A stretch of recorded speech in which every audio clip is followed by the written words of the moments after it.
Bismillahirrahmanirrahim. Assalamualaikum warahmatullahi wabarakatuh. Alhamdulillah ya Allah, alhamdulillah alaika ya Rasulullah. Amma ba'du, para pemirsa penonton channel Ruwaq Azhar yang kami banggakan dan hormati pada sore yang cerah dan indah ini. Mudah-mudahan pertemuan kali ini, mudah-mudahan sesi ini membawa berkah bagi kita semua. Insyaallah pada kesempatan ini saya ingin menyampaikan tentang maqam at-taubah. Maqam at-taubah adalah aslun min kulli maqam, asal dari setiap maqam. Maqam di dalam istilah ilmu tasawuf artinya level ibadahnya manusia, atau derajat atau kedudukan pencapaian manusia yang dilaluinya dari satu marhalah pada marhalah lain, dari satu tingkat ke tingkat lain, atau kelas di dalam beribadah. Punya kelas-kelas ibadah kita, dari kelas ibarat kita sekolah dari TK, dari SD, dari SMP, SMA sampai kuliah S1, S2, S3 dan seterusnya. Nah, itu level di dalam ibadah juga disebut maqam. Jadi taubat itu level pertama, kedudukan seseorang atau derajat seseorang atau tempat seseorang di dalam melakukan ibadah. Dan taubat itu miftahu kulli ahwal, miftahu kullil hali wal ahwal. Jadi taubat itu adalah asal atau kunci dari setiap keadaan, dari beberapa keadaan.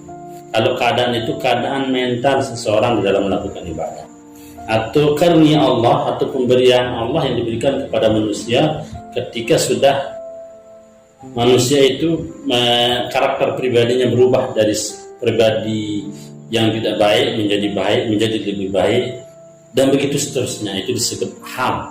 Dan orang-orang yang punya derajat hal dan ahwal, nanti karakter atau keadaan pribadinya berbeda-beda, dan Allah memberikan setiap level seseorang itu diberikan kenikmatan atau kelebihan atau anugerah di dalam diri pribadi manusia, dan derajat orang itu berubah-ubah. Maka kita lihat karakter manusia.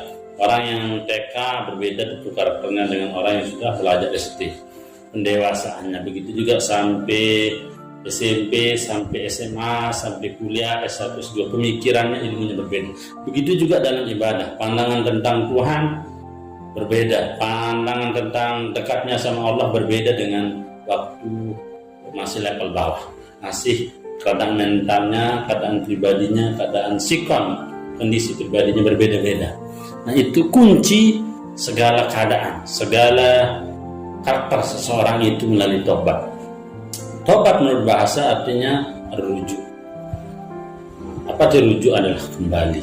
Sedangkan menurut istilah adalah rujuk ilallah bin nadam ala zunubi allazina yaf'aluna allati yaf'alu biha bi kulli khutwatihi wa hayatihi.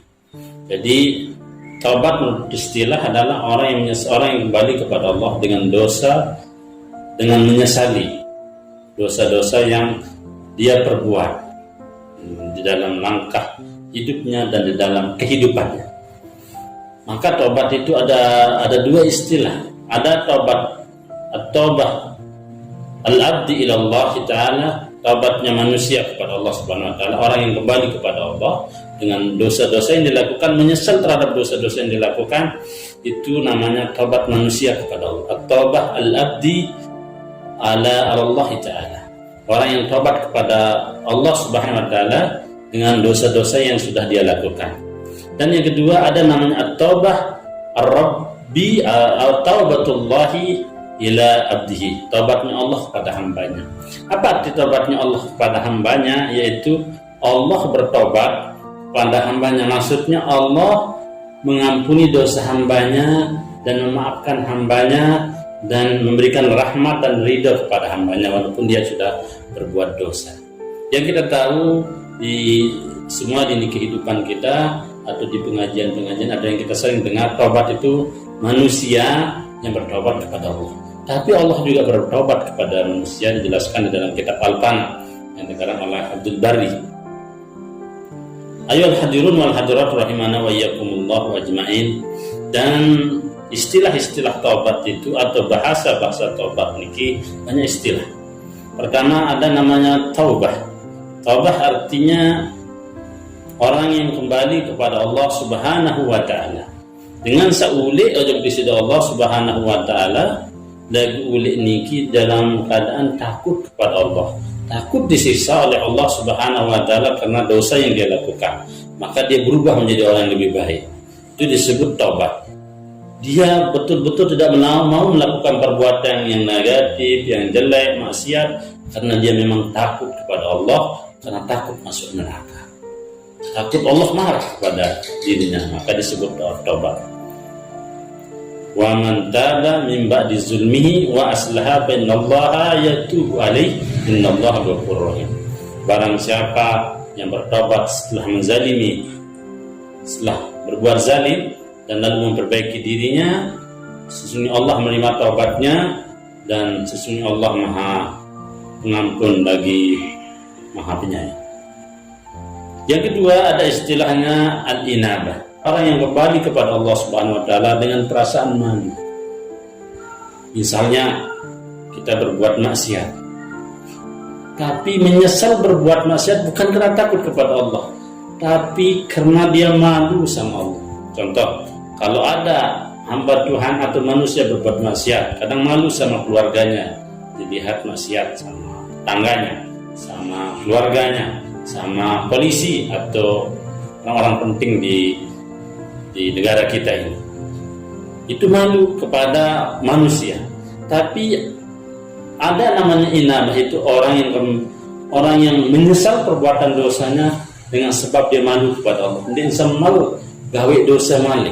Karena baru niki takut gawe dosa karena takut masuk neraka. Yang kedua niki al-inabah ini takut kepada Allah Subhanahu wa taala. Orang yang menyesal perbuatan dosanya karena lillah, karena malu, karena al-istihya ilallah ya azza wa jalla, malu kepada Allah, tidak ingin mengulangi lagi karena ciptaan Allah itu begitu luas, nikmatnya Allah begitu luas, akhirnya malu melakukan sesuatu yang negatif, sesuatu yang maksiat, akhirnya disebut al-inabah. Dan yang ketiga ada istilahnya atau bahasa taubat selain at-taubah adalah al-awwab. Ni'mal abdu al-awwab. Sebagai hamba al-awwab di dalam surah Shad ayat 44. Sebaik-baik hamba adalah al-awwab. Apa arti awwab? Orang yang menyesal berbuat dosa kembali kepada Allah Subhanahu wa taala dengan melihat kebesaran Allah, dengan melihat keagungan Allah dan ketinggian Allah Subhanahu wa taala. Namun sepertamaan baru dengan taubatnya selojok dosa karena takut dimasukkan ke neraka. Yang kedua, orang yang takut kepada Allah Subhanahu wa taala. Orang yang menyesal terhadap dosanya, yang kedua itu adalah orang yang menyesal melakukan dosa karena malu kepada Allah Subhanahu wa taala. Yang ketiga itu orang yang menyesal dosa-dosanya, orang yang kembali kepada Allah sehingga ingat atau melihat kebesaran Allah Subhanahu wa taala di dalam semua lini kehidupannya. Maka berpikirlah tentang makhluk Allah. Jangan berpikir tentang Allah karena ketinggian Allah, kemuliaan Allah tidak bisa kita capai. Ketinggian Allah Subhanahu wa taala dan tidak bisa kita pikirkan siapa Allah itu. Karena setiap yang terlintas tentang Allah itu bukan itu Allah. Artinya apa? Kita taubat kepada Allah Subhanahu wa taala, kita kembali kepada Allah Subhanahu wa taala, kita menyesal berbuat dosa kepada Allah Subhanahu wa taala karena kita melihat keagungan Allah, kebesaran Allah Subhanahu wa taala. Ayyuhal hadirun wal hadirat, para pemirsa penonton channel Waqar Azhar, bagaimana cara kita bertobat? Pertama adalah dengan menyesal perbuatan dosa yang kita lakukan. Yang kedua adalah dengan memperbanyak ketaatan kepada Allah Subhanahu wa taala. Yang ketiga adalah tidak boleh kita di dalam hidup kita ini membuang-buang waktu. Kalau kita tidak gunakan waktu kita dengan hal yang penting-penting, maka hidup kita akan digelung, akan ditimpa dengan hal yang genting-genting. Yang selanjutnya cara tobat kita adalah dengan kembali kepada Allah Subhanahu wa taala. Itu tobat itu ditobatkan. Karena ada istilahnya istighfar itu diistighfarkan lagi. Kan tadi kalau istighfar itu kalau tambahan alif, sin dan ta artinya hamba yang minta ampun kepada Allah. Istighfar, astagfirullahaladzim, saya minta ampun kepada Allah. Tapi juga istighfar itu kalau kita dalam belajar ilmu syaraf, tidak selamanya istighfar itu bermaknanya minta ampun. Tapi Allah juga beristighfar kepada kita. Apa arti Allah beristighfar? Allah mengampuni dosa kita. Begitu juga tobat. Apa arti tobat di sini? Mentobatkan tobat. Jadi yang terakhir itu adalah orang yang tobat karena tobat. At-taubah anit taubah. Orang yang kembali kepada orang yang mengampuni kita.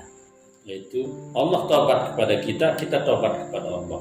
Artinya tidak ada tempat kita bertobat kecuali Allah Subhanahu wa taala. Ala kulli shay'in ma halallahu batilun wa kullu na'imin la mahalata zailun. Segala sesuatu selain Allah binasa, dan tidak ada nikmat atau tidak ada sesuatu yang abadi di muka bumi ini, di dunia ini. Nah, jadi tidak boleh kita tobat gara-gara manusia, gara-gara takut kepada manusia, gara-gara kita malu sama tetangga kita, sama keluarga kita, malu dilihat, pekerjaan kita buruk. Maka taubat yang sebenarnya adalah taubah ila taubah, yaitu taubat kepada orang yang mengampuni kita, yaitu Allah Subhanahu wa taala. Bagaimana cara bertobat? Banyak cara bertobat, tapi salah satu yang paling mudah cara kita bertobat adalah dengan membiasakan kita membaca istighfar dalam setiap kita selesai sholat atau bersembahyang, atau kita amalkan setelah subuh 70 kali kita membaca istighfar. Itu insya Allah segala kesulitan kita dimudahkan dan dimudahkan rezeki kita. Rasulullah Shallallahu Alaihi Wasallam bersabda, "Man lazima istighfar, jalallahu lahu min kulli dikin makhraja, wa min kulli hammin faraja, warzaqahu min haitsu la yahtasib." Barang siapa yang membiasakan dirinya beristighfar, maka Allah akan menjadikan dari setiap kesempitannya kemudahan, ada jalan keluar dari setiap kegalauannya, kesedihannya, kemeranaannya, kesengsaraannya, kemudahan, dan Allah akan memberikan rezeki dari arah yang tidak disangka-sangka. Jadi kalau kita sering membaca istighfar, dihapuskan dosa kita, dan Allah akan, kalau ada masalah kita, kesulitan kita, kesempitan kita, Allah akan memberi jalan keluar. Kalau kita galau, kita akan menjadi bahagia. Kalau kita susah, menjadi senang. Kalau kita nelangsa, kita menjadi bergembira. Kalau kita melankolis, kita akan menjadi nyaman dan tenang diri kita, dan Allah akan memberikan rezeki dari arah yang tidak disangka-sangka. Maka sering-seringlah beristighfar. Nah, istighfar artinya kita minta ampun kepada Allah, atau istighfar juga artinya Allah memberi ampun kepada kita. Mungkin sekedar ini bisa saya sampaikan, mudah-mudahan bisa kita implementasikan di dalam semua kehidupan kita, bisa kita manifestasikan di dalam semua khutbah dalam kehidupan kita, dan bisa kita tatbikkan di dalam semua atau setiap waktu kehidupan kita. Mari kita gunakan waktu kita dengan hal yang penting-penting. Jika hidup kita tidak ingin digelung dengan hal yang penting, maaf atas segala kekurangan. Kalau ada kekurangan datang dari pribadi kami, kalau ada kelebihan datang dari Allah Subhanahu wa taala. Wallahu muwaffiq wal hadi ila siratal mustaqim.